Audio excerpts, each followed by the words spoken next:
So first of all, I want to apologize. Some of the slides are unfinished.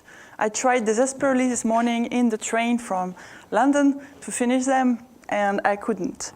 But there should be enough information on the slides to follow the presentation. There's just not a lot of nice pictures downloaded on the internet. Okay.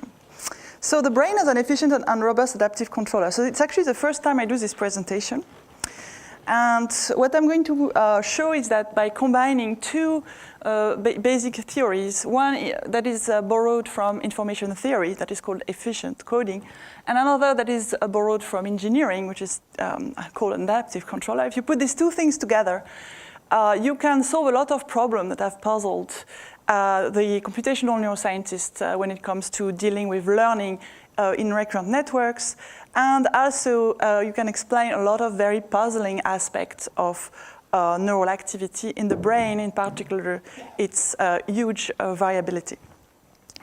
So this is the first time I can actually present my work as it should be presented. That is, I start with the mathematical theory, and then I go to the neuroscience. In most neuroscience conferences, we're forced to do the reverse.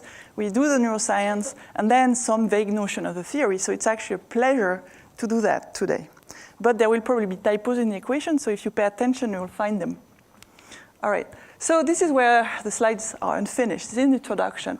A lot of aspects of behavior can be and have been formalized as a dynamical system, linear or nonlinear dynamical system. So it's the case, for example, for decision making that is often modeled either as an integrator or as an attractor. Sensory motor control is a very well-known example of a dynamical system that the brain needs to learn.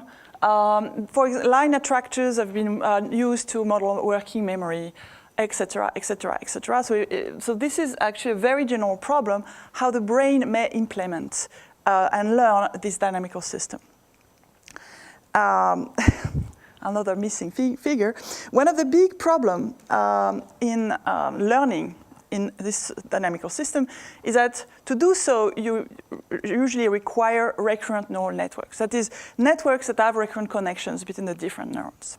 And then you get into a very problematic assignment problem, which is that you cannot assign a responsibility for the global error made by the network, the error it makes in implementing the dynamical system, to a single synapse. Because if you change one synapse, one connection in the network, this has usually unpredictable effects on the rest of the network. So you cannot just go and train synapses to minimize the error one by one. You have to use non-local learning algorithm that propagates the error in the entire network, like the backpropagation algorithm, for example. And if you know about deep networks, the recent craze about deep networks, they also use non-local learning algorithm exactly for the same reason. So these algorithms are not biologically plausible for synaptic plasticity because, in theory, you need to know the activity of all the downstream neurons, and in a recurrent network, all the other neurons, right? So why is the figure not showing? All right, another aspect that I'm going to deal with here. Even if the brain is somehow able to learn this dynamical system, why would it do so with such noisy and unreliable units? If you look at spike trains recorded in the brain, here you have what's called a raster plot. So each line is a spike train from the same cell recorded on different trials. So here we repeat exactly the same motion stimulus, and we record in an area that is called MT, mediotemporal cortex, that is selectively responding to motion. So the motion stimulus is shown here. It doesn't matter completely what this exact stimulus is, but you see that there is an increase in the firing rate, the number of spikes, the density of spike, at a little after the stimulus onset. And then there is a sustained firing rate after that. So it's a typical response from a very good cell. This cell is very responsive to motion, believe it or not. If you were to look at a single spike train, it would be very hard to know exactly when the stimulus starts or what kind of stimulus it is, because these firing statistics can more or less be described as a Poisson process. As these spikes were generated at random, And the only thing that is reproduced from trial to trial is the firing rate that is modulated by the stimulus, the probability of spiking as a function of stimulus and time. In fact, if you look at the Fano factors in detail, it's even worse. That is, the variability is more than Poisson. There is random modulation in rates from trial to trial. Okay, so that's a huge variability. Another aspect that I want to deal with here is that whatever neural model you work with, especially if you introduce temporal dynamics in it, needs to be robust. We are losing 80,000 to 100,000 neurons a day, right? So lots of neurons die in the brain. They are replaced by other neurons. You can have huge loss of neurons and connections, like in early onset, like in early phases of the Alzheimer's disease, for example, without any major effect on behavior.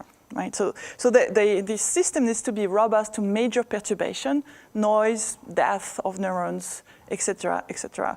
And most current recurrent models implementing dynamical system or learning dynamical system are not robust. If you destroy some of the units, everything goes awry. So this is the outline of the presentation. Here I told you we combine two approaches, efficient coding and adaptive control theory.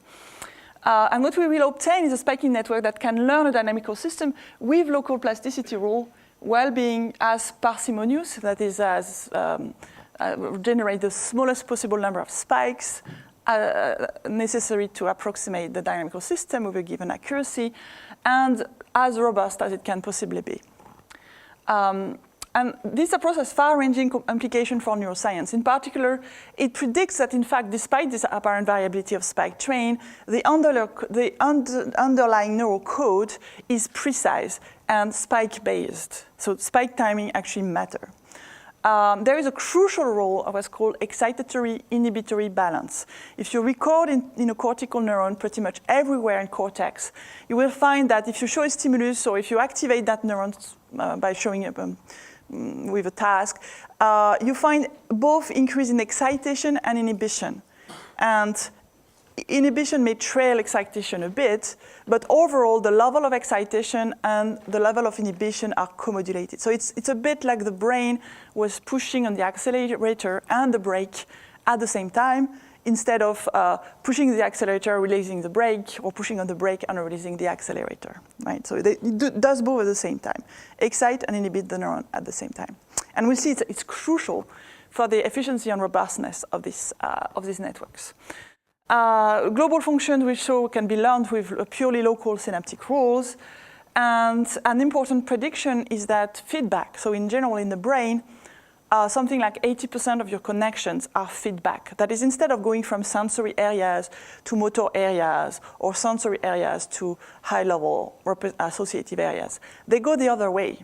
Right? For example, in thalamus is supposed to be a relay between retina and cortex, and the truth is that the majority of connections going to thalamus are feedback from cortex to thalamus. And what this theory shows is that this feedback should do two things at the same time.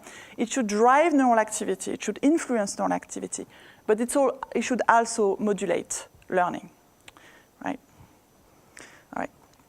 So this is a pure top-down approach. We start basically by a cost function, an objective function we want to minimize. So imagine we have a dynamical system that is unknown, but described by this unknown function f. So I put a leak term here that is just for pure convenience for later. Right? So x dot equal minus f plus this function x plus some comments.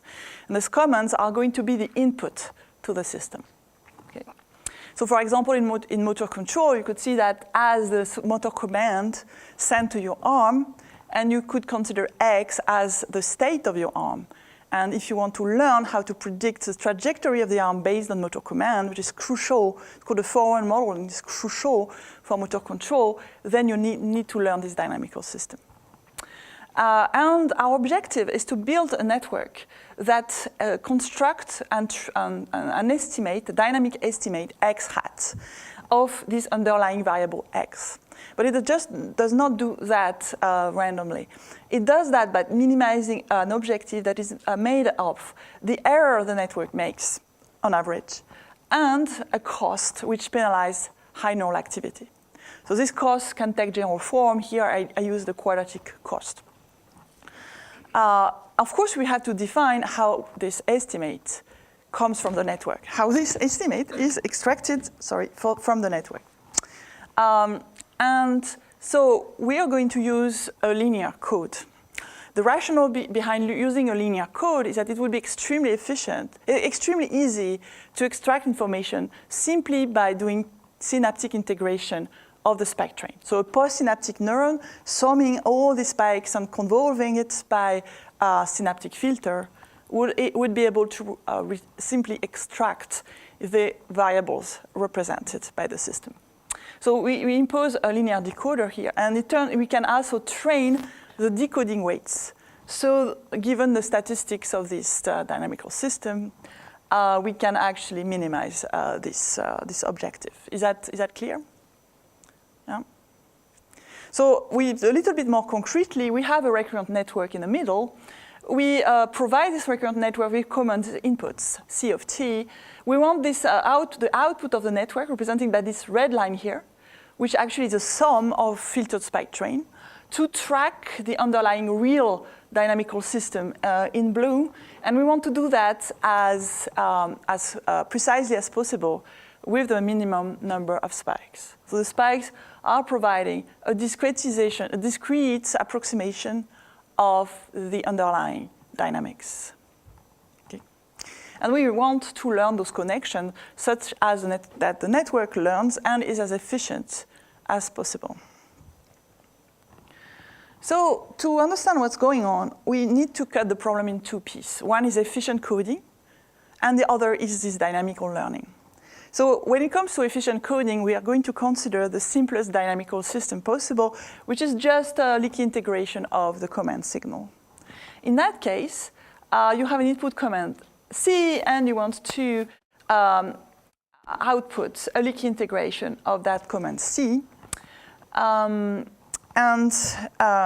can you do that? You can do that simply by building what's called an autoencoder.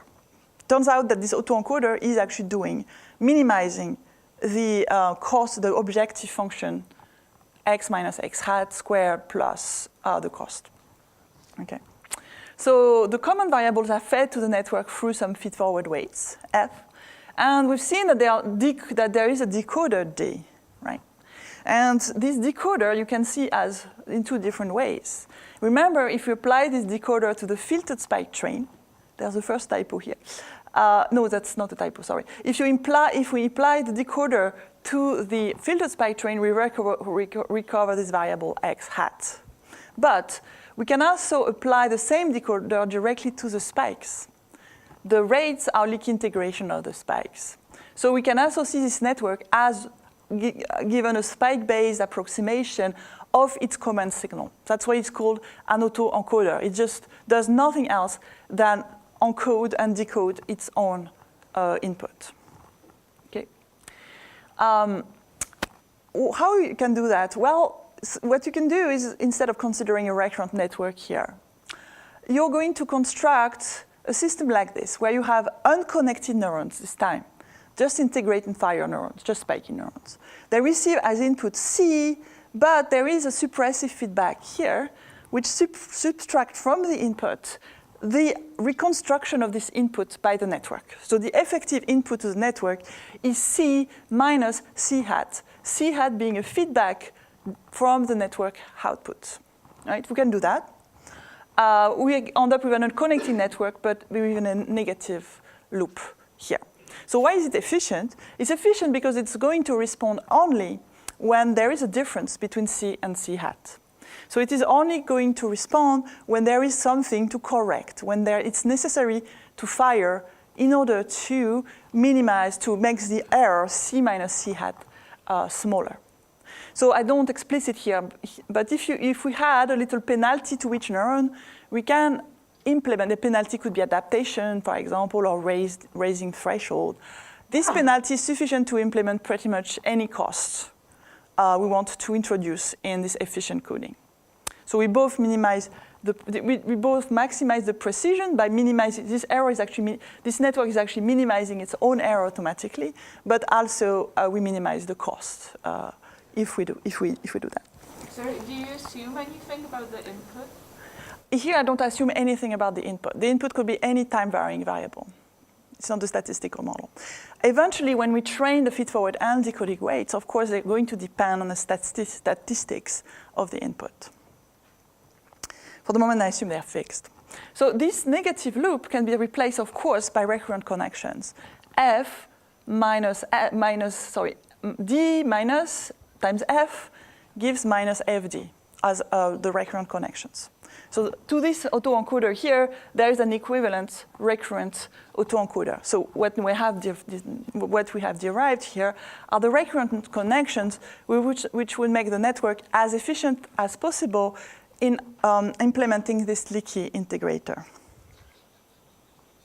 Of course, I'm not going to go in details here because this is not a neuroscience audience, but you can make this network more realistic by replacing these recurrent connections that are essentially inhibitory by interconnections of excitatory neurons within the inhibitory neurons, and we can train these synapses in order to ensure that the network is maximally efficient. And I'm going to give you an idea of how you can train those connections. So something I want you to notice is that if we consider, for example, C as an excitatory signal, then C hat becomes an inhibitory signal. When we turn that into a recurrent network, this cancellation is actually transferred at the level of each neuron. Each neuron is taking as inputs the feedforward connections times the common variable. And the recurrent connection provide minus the feedforward connections times the estimate of the inputs. So this network is actually an optimally balanced network, which ensures that each neuron here receives as much feedforward excitation as recurrent inhibition. Okay.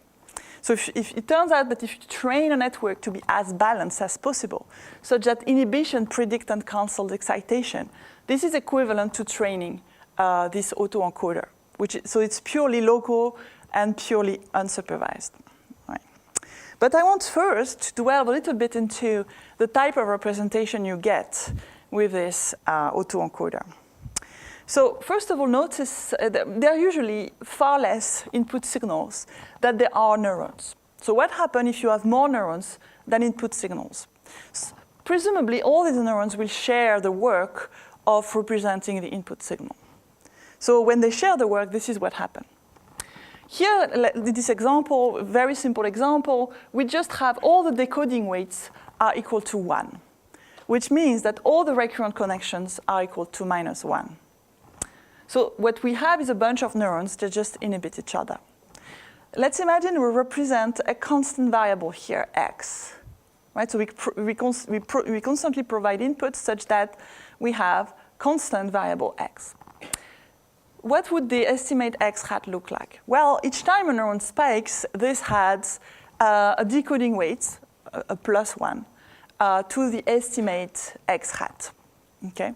So the optimal thing to do here is to have regular spikes, each with weight 1, which maintain the representation spike by spike. But it doesn't matter which neuron fires. They all have exactly the same weights, right? So there could be many different patterns of spikes, order of spiking in a population, which gives you exactly the same representation at the level of the population. And if you have a network like this and you break symmetry, for example, by adding small noise on top of the membrane potentials, you will get a system that generates these random-looking spike train. It will find a different solution in terms of spiking each trial. When you repeat exactly the same stimulus over and over again.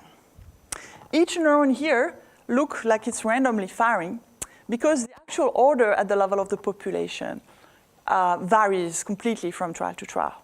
But at the level of the population, there is no randomness. There is a perfectly precise representation, discrete representation of this constant variable x. Do you understand? So it's a system that can actually generate variability, neural variability, without generating noise in the representation. This neural variability is not due to noise, I insist. It is due to degeneracy, the fact that there is more neurons than inputs. And so there are many patterns of activity that gives you the same input. Okay. So when I said that this model supports a very precise spike-by-spike coding, that's what I mean. At the level of the population, this is a spike-by-spike coding. At the level of each neuron, if you don't observe other neurons, it looks like Poisson noise. All right. So of course, more generally, the decoding weights are not all the same. Some may be positive, some may be negative. So the network different neurons will fire at different time in order to provide a discrete approximation of the signal. I want to give you an idea of what happens when you have more than one signal. So here you have a single input. You're looking at a single input. Let's imagine now that we're looking at a two-dimensional state, x1 and x2. So this state is evolving over time. And each time you have a big error between let's say your estimate starts at 0.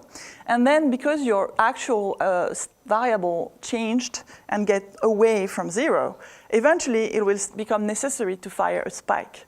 So a neuron has a particular set of decoding weights. Here there is 2 decoding weights, which means that you can associate to each neuron a decoding vector corresponding to its 2 decoding weights. Each time it fires, it adds a decoding vector to the 2D state. So the green neuron is selected here because it has the right direction.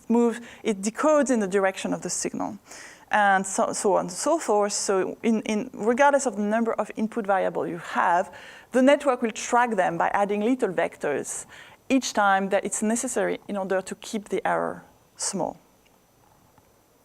That clear? All right, so now I will not spend too much time on this, but I want to tell you how you train these recurrent connections. Right. Oh, right, bizarre. The gray does not appear. So there is a neuron here that you cannot see. And this neuron has a particular membrane potential, Vj, right? So you can think of the membrane potential as, do you all know what an integrating fire neuron is? Yes, so it's basically integrating current, and when it reaches a threshold, it fires a spike, and then it is reset. So this membrane potential represents the internal depolarization of that neuron. So it's obtained by integrating the input and subtracting the recurrent activity through these recurrent connections. And let's imagine initially these recurrent connections are not correct. Let's say they are random, right? So we want to force them to converge to the right solution. And the right solution is minus f times x hat, right? And which means that actually the membrane potential is the prediction error itself, the reconstruction error itself, x minus x hat multiplied by the feed-forward weights. And you can show that this network is maximally balanced. That is, it ensures that the total current to the neuron is minimal, which also means that it should minimize its membrane potential deviation from rest. It wants to keep the membrane potentials as small as possible. How do you do that? We minimize the membrane potential. A simple rule is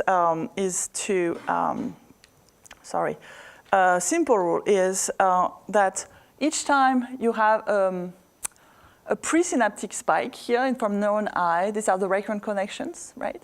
Each time you have a presynaptic spike from neuron I, you change the connections, this connection strength, according to minus Vj plus the weights. It means that the weights will converge to something like minus Vj. I don't have the figure here. So the weights converge to minus Vj, which means that essentially the weights will bring back V to 0 each time there is a spike. Each presynaptic spike is proportional to minus the membrane potential at the time of that spike. So each time you get a spike, you reset the membrane potential to 0. This is what these rules gives you. In fact, in effect, this is a Hebbian rule. This is a simple Hebbian spike time dependent plasticity rule.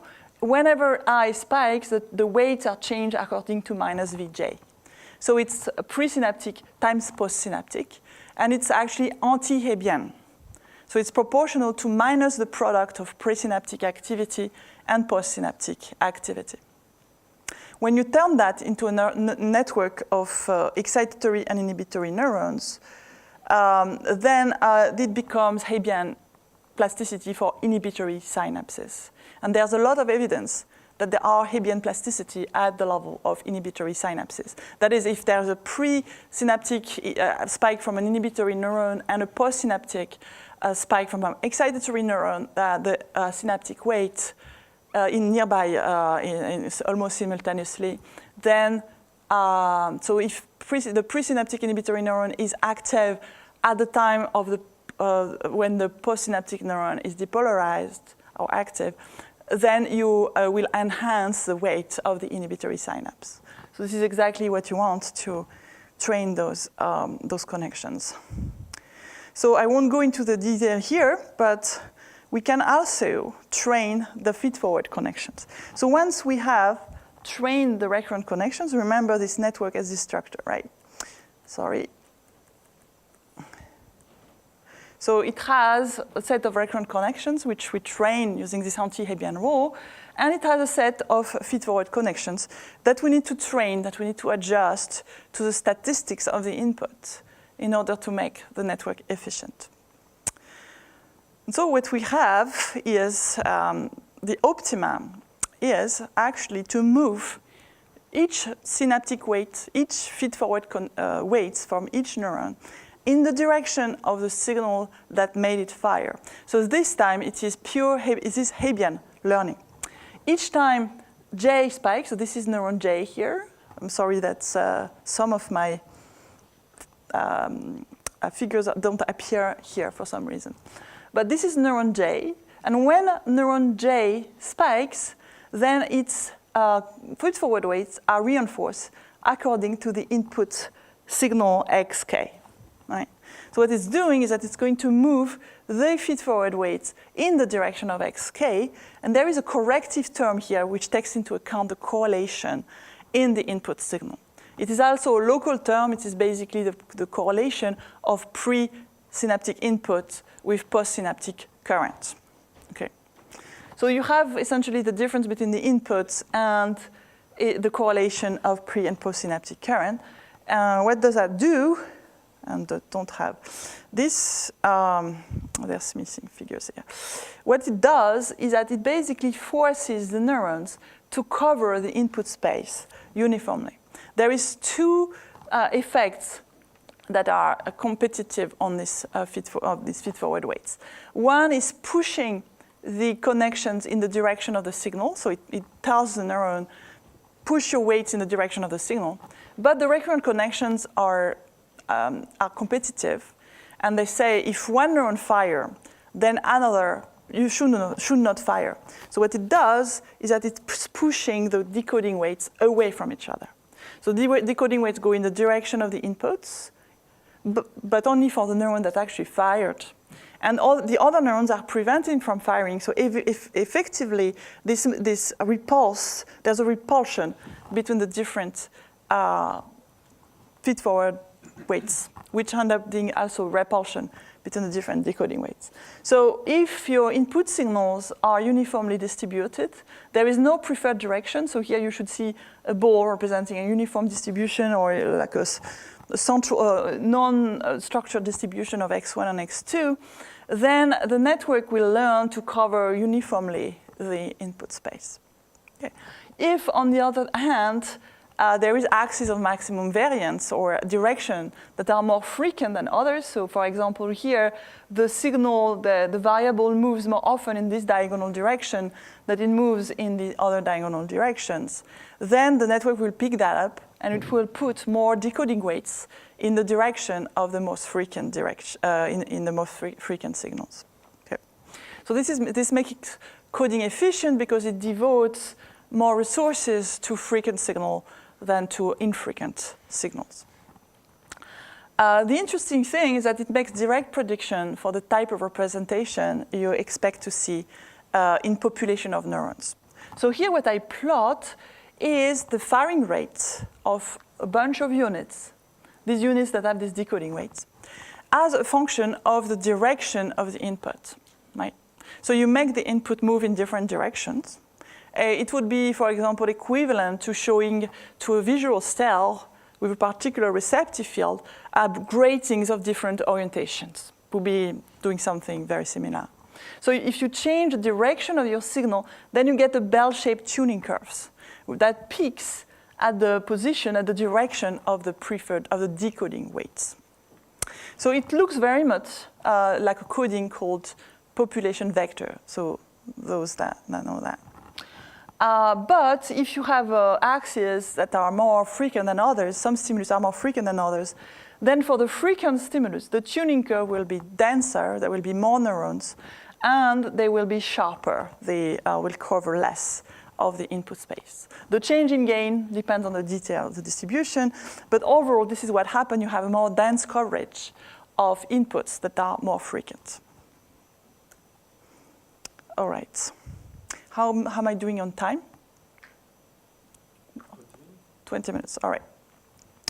So this is an example here where we train the network on a naturalistic signal. This is actually a speech signal, and this is a frequency time plot. Initially, the network is very bad at reconstructing this signal.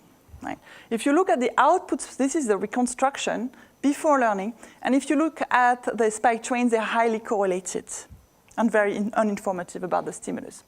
If you look inside one neuron, the excitatory currents here in yellow, sorry, it should be red, and the inhibitory currents in blue don't balance each other. Right? The effective currents in black, the sum of the excitatory and inhibitory current, fluctuate a lot. And after learning, you have an extremely precise representation of the stimulus. The spike trains becomes completely uncorrelated. So that's the signature of efficiency, not noise. There is no correlation now between the different spike trains. And the excitatory and inhibitory currents are perfectly balanced, which is something that the feature of auditory cells, for example. All right. Switch. All right. So there is something I want to point out, property of these networks that is particularly important. And it is that they are actually also not only maximally precise, but also maximally robust. So for example, if you have a representation of different direction in the signals like this, and you inactivate some of the neurons, you destroy some of the decoding weights, then this is what's going to happen. The tuning curve will automatically, instantaneously rearranged in order to still cover the input space. What happens is that all neurons compete in order to represent the signal. If you destroy some neurons, then the others will automatically take over because they are not inhibited anymore. So you have another example here with only two neurons with weight 1. So if you represent a time-varying signal, these two neurons, this is the membrane potential and the spikes, these two neurons will fire alternatively in order to represent that signal. If you destroy one of the two neurons, then the other is not inhibited anymore and starts firing, to start doing all the job alone. Okay. The question is, do you really have that sort of robustness in the brain? It may explain actually something, which is that it's actually incredibly hard if you inactivate a part of an area, for example. It's actually extremely hard to observe effects on behavior. You really have to have massive inactivation, for example, in sensory motor cortex, in order to start seeing effects of inactivation. So this is an experiment from the Svoboda lab. I'm not going to go into the details, but what they did is that they did a delayed response task to a tactile stimulus in the rat. Or in the mice? In the mice. And they recorded cells in one of the hemispheres. So for example, this cell has like a ramp-like stimulus response until the rat has to make its decision. But what they then do is they inactivate that area completely. So all the neurons go to 0. And then they stop the inactivation. And whoops, the neuron actually comes back to its initial trajectory as if nothing happens. So it's incredibly robust. But to do that, you have to spare one hemisphere. you can inactivate one side, but you need to leave the other side intact. So the idea is that there is a compensatory mechanism between the two hemispheres, such that if one area is inactivated, the other compensates instantaneously. All right, blah, blah, blah. So we have some evidence in neural data for this, but I have no time to go there. All right, so for the moment, I'm doing something very boring, which is to train the network to be an autoencoder. And then I'm going to show you that you can use the same framework to learn any dynamical system. So now we want to train not only a leaky integrator, but a desired dynamics here, f of x. And this is the output we want. So let's start from the beginning. Let's start from the autoencoder. Right? Remember, the autoencoder does a leaky integration, so we have C input, C hat. C hat is actually equal to x hat dot plus x hat. This is because of leaky integration. And then it's subtracted from the input. Now let's imagine that we want to do something more than this leaky integration. The idea is that we can actually use a neural activity in the middle to estimate f of x hat. And to do that, we need to combine elementary functions, like basis functions, that represent a nonlinear function of neural activity. So for example, the phi's could be sigmoidal nonlinearities applied either to the dendrites of the neurons or to the synapse of the neurons. It turns out that if these are basis functions, right, these are nonlinear transforms of neural activity, and you have many of those linearities in cortex, you can find a set of weights to approximate that function, okay, W. So of course what we want to do is we want to learn those weights. This network is based, once again, on feedback. By adding this estimate f of x hat here, right, it automatically implements this dynamical system because it cancels its own input. Right? So if you rearrange the term here, you have x hat dot equal minus x hat plus f hat of x hat plus c, which is what we wanted at the beginning. Okay. It turns out that because of the autoencoding property of the network, effectively what you have in the middle is not a completely free neural activity. What you have in the middle is that each neuron becomes a function of x. Remember the tuning curves. So there is no degrees of freedom in neural activity. So we can actually replace this neural activity by this is more or less a basis function of not neural activity, but the state. So this is why we can approximate this function f of x, because we have actually basis function of the state embedded in the activity of each neuron. And there is, of course, it's not perfect, there is some noise, but remember the network is incredibly good at dealing with noise. Okay? All right, so this is how it works. We basically construct a network that constructs a basis function map of its state, and then predict the dynamics of this state through the state of weights W. Right? And finally, what we do is that we fold the network. So we replace all the feedback connections by recurrent connection, and we end up with a recurrent network that has two sets of connections. There's the fast inhibitory connections I described before, which does the efficient coding, and there's a slower synapses, filtered version of the fast connection actually, that predict this slow dynamics in the network. Of course, we can turn that into a more realistic network here, but it's not the main interest of this audience, I think. All right. Okay, so finally, how we're going to train this bloody weights, WS. I told you there is, for example, this assignment problem. So to avoid the assignment problem, we are going to use what's called adaptive control theory. So briefly, what adaptive control does is that it wants to train here a student network. The student is actually a dynamical system that is computed from some basis functions of the state, so through some weights W. The student must learn an unknown dynamical system, the teacher, right? X dot equal f of x plus c. And so the student receives the same input, but the trick is that the student is not only, of course it gives the wrong answer at the beginning, but what you do is you feed back into the student its own error through some weights k. And if k is positive, what it's going to do is it is going to force the student to have the right answer, even if its weights are completely wrong at the beginning. because it will basically cancel if this error dominates the dynamics. It will never stop until it's canceled. And so eventually this network, even with the wrong weights, does the right thing. Of course, it's complete cheating right now. Yeah? So to make it a little, so what you do then is that you use this error to train the weights W. Okay. And the weights W are simply trained as the product between the basis function of each basis function and the error.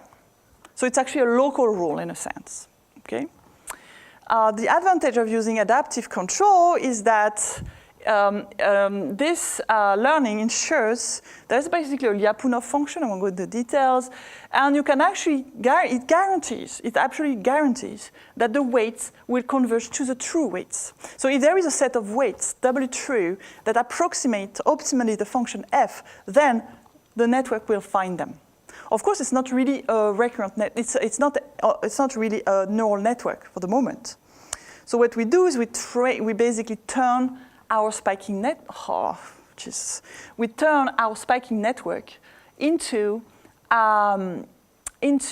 this student with its own error feedback by feeding into the network its own prediction error times k. I'm not sure you can read that, right? And we end up with this recurrent network we had before.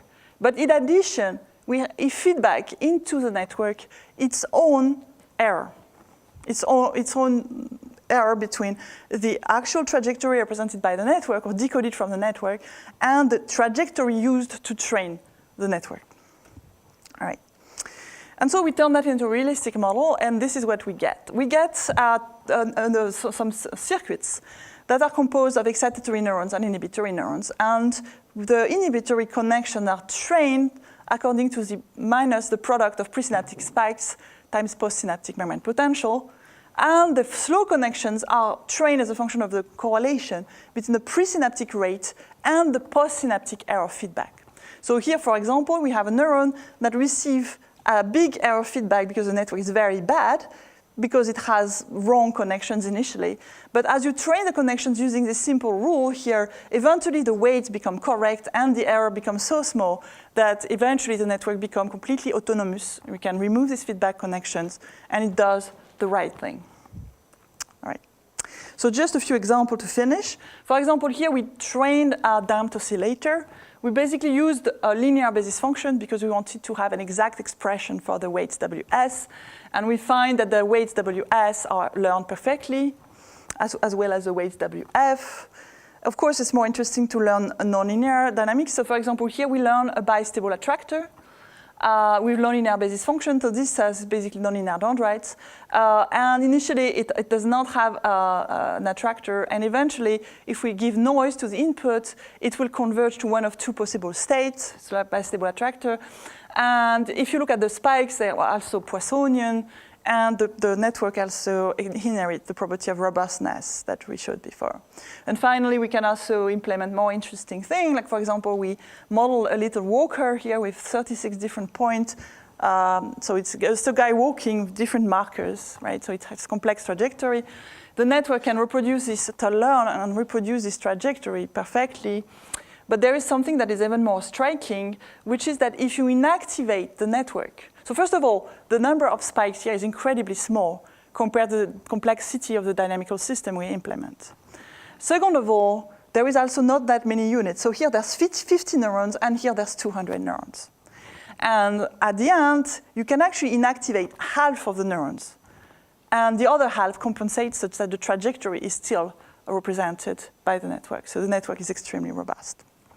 So I don't even have a conclusion slide, but the conclusion is if we see the brain as a maximally efficient and balanced efficient and robust adaptive controller, we can train this network using a local learning rule. And for the moment, it's restricted to supervised learning. So we need to give a teacher that generate trajectories that are desired. But we believe we can extend that to reinforcement learning and also to unsupervised learning in hierarchical network, which might, if we dream a little bit, give an alternative to deep networks because it actually gives local rule instead of non-local rules. All right, thank you very much.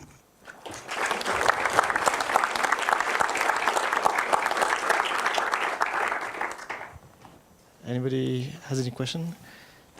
Maybe I'll start with one. It looks like in the examples that you showed, you were trying to enforce, or at least you had as a consequence of the learning, a decorrelation between the different neurons. Yes. And in practice, when you do some recordings in most areas, you do actually have a correlation between neurons. Not 100%, of course, but you do have some correlations. Yeah. Can you comment on that? Totally. So this is exactly what we are trying to do in this part of data analysis I didn't present. So very briefly, what we do is that we record, we get some recordings from calcium 2 photons recordings of neural activity. The mice seeing grating stimuli. And then we want to understand the correlation in that system.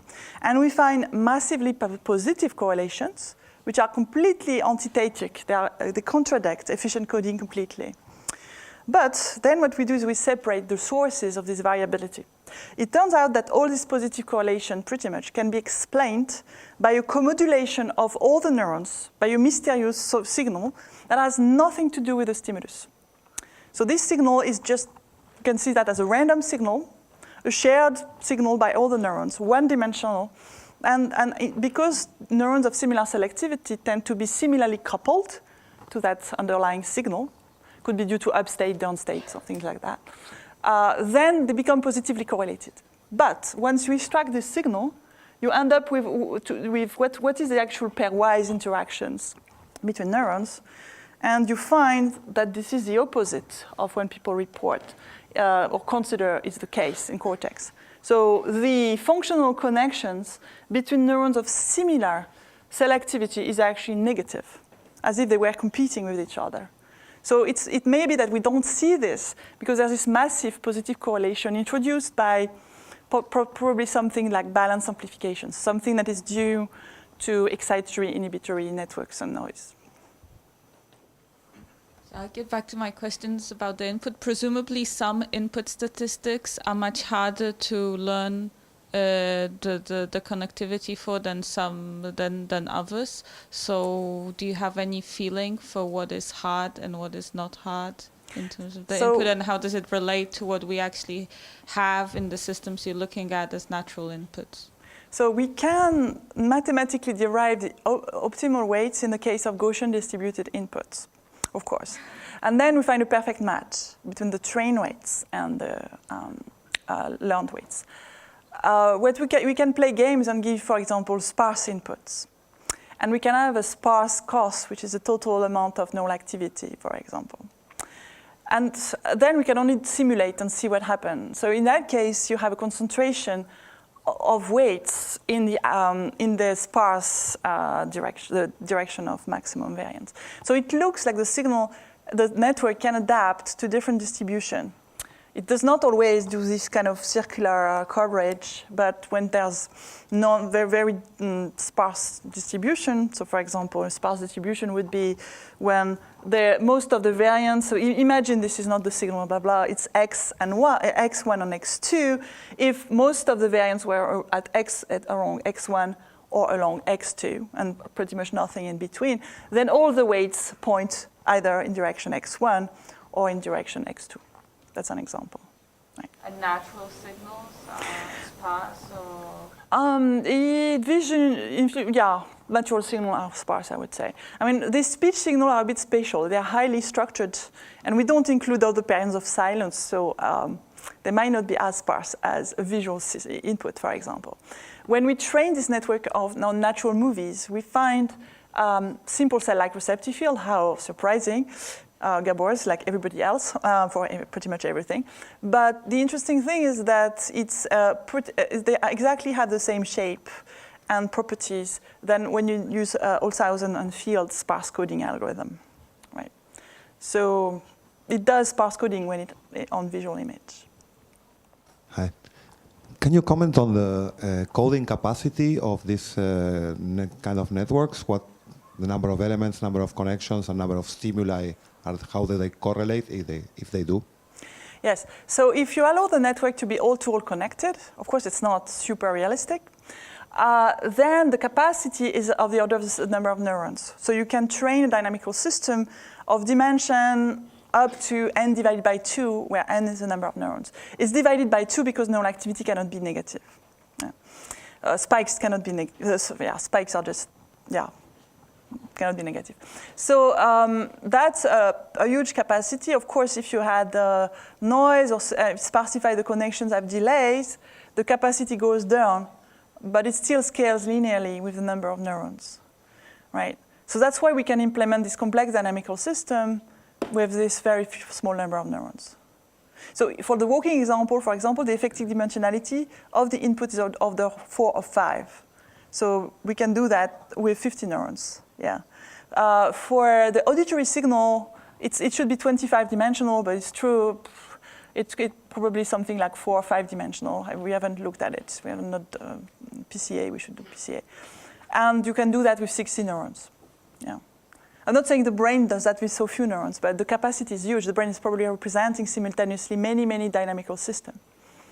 Something that is predicted here is that the network becomes extremely low dimensional in a sense that all the neural activity and connections are concentrated, are defined by the dynamical system. This is a property of adaptive learning. So effectively, at the end, the network has exactly the structure of the state it implements. I think it solves another puzzling thing, which is that when you record neural activity during a task, you can actually make sense of that neural activity. It's not obvious. If you take a randomly connected network and train it to do a particular function, and you look at individual neurons, you see nothing. They are completely, because they are only weakly influenced by the dynamics, right? So it's not the case, of course, in our networks. Yeah. About the multi-dimensional training part of the system, is it in some way related to a sigma delta modulation with weights, in a sense that we have a situation a bit like audio signal processing, and we have multiple controllers that can select either 0 or 1, and you give weights to each of those to select when you had the space plane with vectors pointing in directions? Just trying to relate with some other fields, and then at the end, is it related to control theory and observability matrices, especially the Luemberger observer? Yes, so here we consider only one piece of control theory, which is the estimation part.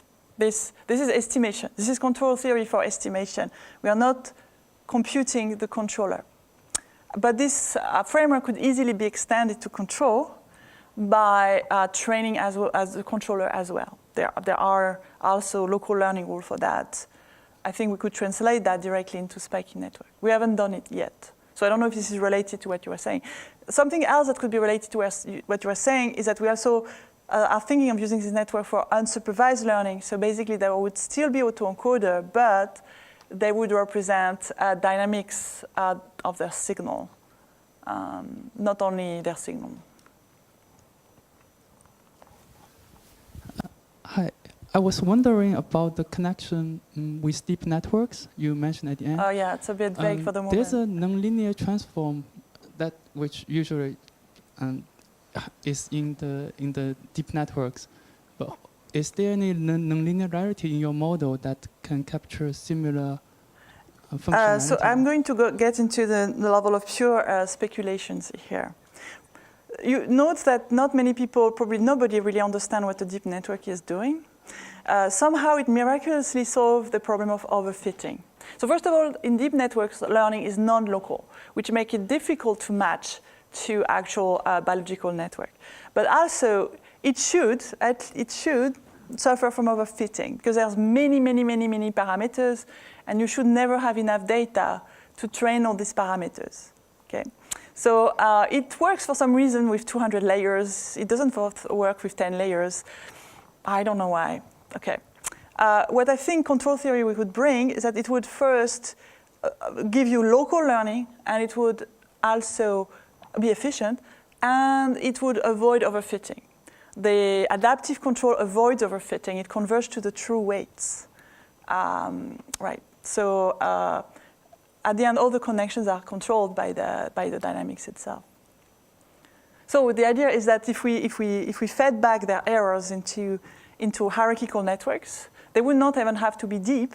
They could avoid overfitting and to learn with local rules